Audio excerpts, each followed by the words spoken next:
Welcome to the channel. I'm your host, Joseph Martin. Hit that like and subscribe button to support the channel and hit that bell icon to receive notifications. Let's get right to it. A historic bill has passed legislation in the state of Mississippi called Build Up Mississippi Act. It was signed into law Thursday, March 27th by Republican Governor Tariffs. If you want to know more about what's in the bill, there's a link down in the description. What made this bill historic is that it made Mississippi the 10th state to eliminate state income tax altogether. Nevada, Texas, and Florida are some of those other states. Before I got into studying politics and economics, I've always heard of people retiring and moving to Florida, but I just thought it was for the weather. But it was also to relocate to a place with a lower cost of living. Recently, I started to hear that people are leaving states with high taxes, such as California and New York. Illinois could be losing some of its residents because of rising taxes, crime, and immigration issues in Chicago, its largest city. All of these states currently have Democratic governors, and Chicago's mayor, Brandon Johnson, is also a Democrat. So I believe that Mississippi made an excellent move by making their state more attractive to people looking to relocate and reduce their taxes. Let's look at what the governor of Mississippi has to say. Meanwhile, Mississippi taking matters into its own hands to put more money in the pockets of residents. The governor signing an historic bill this week to abolish the state's income tax, becoming the 10th state in the nation to eliminate income tax. Joining me now in a Fox Business exclusive is the governor of Mississippi, Tariffs. Governor, great to have you this weekend. Thank you so much for being here. Thank you, Maria. It's great to see you, and it's a great day to be an American, and it's a great day to be a Every Mississippian. day is a great day to be an American. Well, this bill has been in the works for 15 years. Tell us what it will mean for the Mississippi economy. Right. Well, this is, Maria, this is our one big, beautiful bill in Mississippi. We've been working to cut taxes and moving towards eliminating the income tax, and I was finally able to sign a bill into law this week that over time gets us to accomplish exactly that goal. In Mississippi, we believe government ought to take less so that our people get to keep more of their money. Less. And when you look at other states that have no income tax, you've seen a huge surge of individuals moving from high tax states to low tax states or no income tax states. Is that what you're expecting? Well, there's no doubt about it. I mean, you see not only economic growth in those states with no income tax, you also see population growth in those states. And we think we have a beautiful state in Mississippi. We've got a beautiful coastline on the Gulf of America. And I will just tell you that we have seen significant economic growth over the last 5 years. We've seen over $30 billion in new capital investment flowing to our state. And we think by eliminating our income tax, we're going to see not only more income and capital flow into our state. We think we're going to see more people flow into our state. And so it's an opportunity for us to be more competitive on the national landscape. And we think it's going to work beautifully. This journalist, Maria Bartiromo, is already asking some great questions.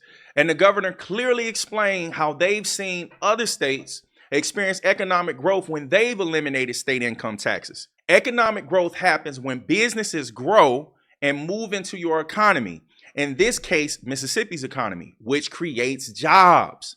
So why would it be crazy or too far-fetched to expect this to happen on the national level as well? President Trump has mentioned doing away with federal taxes as well as using tariffs to motivate businesses to relocate into the United States. Just a thought. Let's continue. That is just incredible. And I love that you referred to the Gulf of America. I've talked to President Trump about his own tax cut plan. Right. And one question I always ask him is, how are you going to offset? If you're going to cut taxes and eliminate the income tax like you're doing it, where does the revenue come from? Well, I've talked to the president about his desires to cut taxes as well. And for us in Mississippi, you got to know where we start from. We're going to collect about $7.8 billion in total revenue this year. And our current budget spends just barely over $7 billion. So we have a $750 million annual surplus in the state of Mississippi. And so I believe that if you allow government to keep that $750 million surplus, they will find a way to spend it. But I think it's better for your economy to let individual Mississippians spend more of their money, which will then grow the economy. So the combination of more capital investment in our state, more job creation in our state, more income growth through per capita income growth, which Mississippi is in the third quarter of 2024 was the fourth fastest growing per capita income growth in all of America. We're going to see significant economic output in our state, and that's going to lead to us being able to fund the necessary services in government while also letting our people keep more of their own money. $750 million is roughly $333 million. And what he's saying is that if they keep carrying a surplus of funds, which is money they have left over after covering the state's expenses, then they might just come up with ways to spend it, even if it's not effective. So why not give it back to the taxpayers? Because people spending money stimulates the economy they're in by spending that money with local businesses, helping them grow and create jobs. And those workers will pay some form of taxes back into the government anyway. Yes. Well, that is terrific. And like President Trump, it sounds like you're counting on growth. And that growth will create the revenue that I'm referring to. Look, the president is pushing to cut taxes on a national level by downsizing the IRS. He's creating this external revenue service, replacing income tax on U.S. citizens with tariffs on foreign countries. Just this week, the president announced a new round of levies on foreign-made cars. Watch.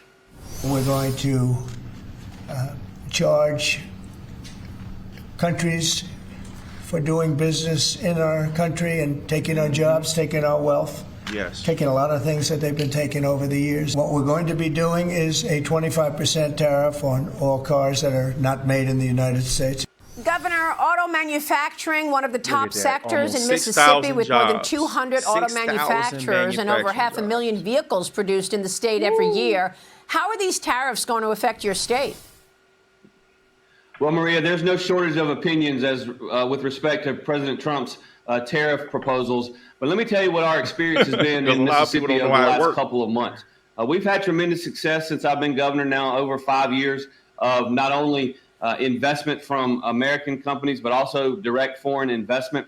What we've seen over the last couple of months is our deal flow and our potential deals in our economic development shop have never been greater. We are seeing potential investments from countries all over the world because they're going to produce more in America. We've seen companies that are headquartered here that maybe are doing manufacturing in other parts of the world that are looking to bring those manufacturing operations back on shore. That should help here in Michigan, too. The fact of the matter is that we have the potential for a manufacturing boom in America, and Mississippi is better positioned than most states because we never gave up on manufacturing. That's what we do in Mississippi. We make stuff, and we make it really, really well. And so these proposed tariffs and what they have meant to our deal flow has been nothing but positive. And I will tell you, I've got a team going overseas literally this weekend.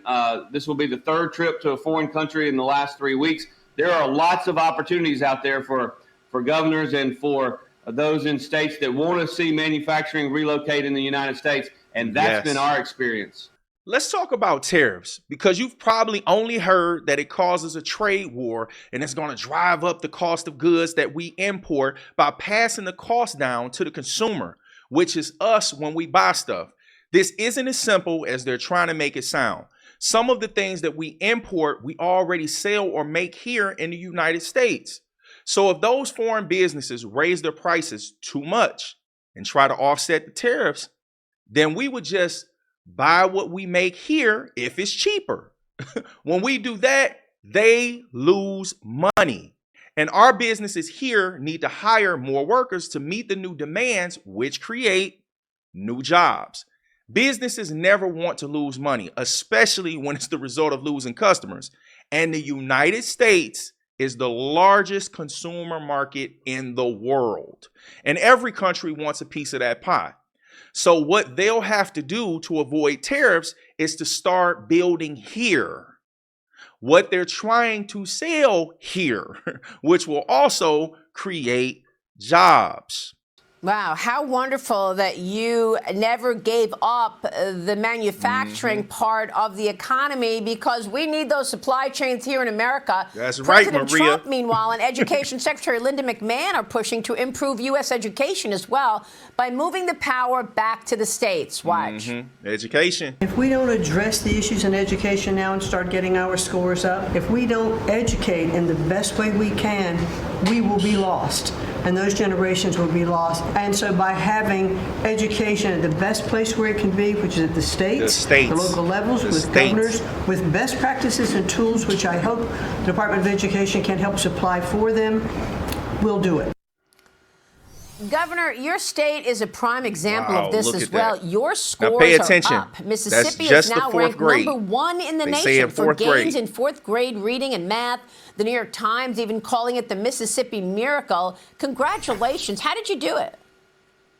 Well, thank you, Maria. We've worked really hard, but we initiated it with conservative reforms passing in our Mississippi legislature in 2012 and 2013, which have led to something that's going to surprise a lot of your viewers, and that is Mississippi has been #1 in the nation in growth rates in education. Mississippi has been the exception. While many other states, and quite frankly, the United States in general, has seen declines in education performance over the last 10 years, Mississippi has seen significant improvements. In fact, we went from 49th in the nation 10 years ago in 4th grade reading to 9th best in America. We went from 50th best in America in 4th grade math.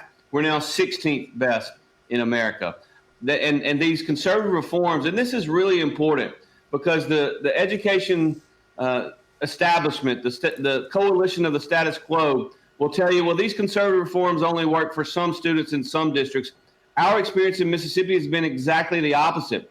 If you look at African-American students in our state, 10 years ago, when compared to their peers in the other 49 states, our black 4th graders scored 45th best in America. Last year, our black 4th graders, when compared to their peers, scored 3rd best in America. The point, Maria, is conservative reforms work for all kids in all school districts, and that's been our experience, and it's something that is helping lead our economy to growing, because when you have the smartest 4th graders in the entire southeastern United States, which Mississippi does today, then in 10 years, you're going to have the smartest workforce in the southeastern United States. And that's why we've seen a booming economy here in Mississippi. I'm so glad that they talked about education in this interview. And there's a few things I want to cover and point out. Conservative refers to traditional values, which include family, religion, and established social norms. So conservative reform means making changes in laws and legislation that align with those conservative values. Also, Governor Tate Reeves made it clear he was referring to the 4th grade specifically when it came to those amazing results. If we weren't paying attention, we might make the mistake of assuming that they were seeing great results at every level of education. One of the reasons this story hits so close to home for me is because I was born in Mississippi and I still have family there. I've had the unique experience of attending 8th grade both in Mississippi and here in Michigan. Because most people attend each grade once and at the same school, it might seem all schools are created equal. Not true. When we moved back to Michigan in the middle of the semester, and I'll never forget my first day back to school here, I was filling out one of those little cards that we got in homeroom, and I'm in science class, and the teacher was asking the same question over and over again. The question was, what's the name of the digestive process that forces food through the body? And I'm getting annoyed and amazed at the same time by the fact they were behind because we covered the digestive system in the first quarter in Mississippi. Nobody had their hand raised. The science teacher I had before wouldn't pick a student until there were at least 10 of us with our hands up, ready to answer the question. I finally raised my hand when she asked the question again, and I said peristalsis. Then she cussed the class out and told them that she couldn't believe that somebody just walked through the door knowing more than them when she's been teaching this all week. Mississippi seems like they're doing an excellent job making themselves an option for people looking to relocate, which brings me to share with you how a state's population plays a huge role in politics. In the U.S. Congress, each state has a set number of U.S. senators, which is 2. but each state's number of House representatives is determined by its population.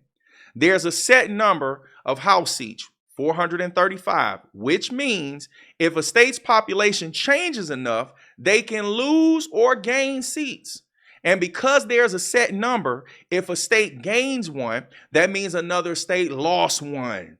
Each state's 2 senators plus its number of House seats are the electoral votes. At the time of this video, Mississippi has 6, which means they have 2 U.S. senators and 4 U.S. House members. I believe that this is the real reason Democrats were and are fighting so hard to keep up illegal immigration in what seemed to be an open border policy that looks like it could have been solved or at least drastically reduced by the previous administration with executive orders.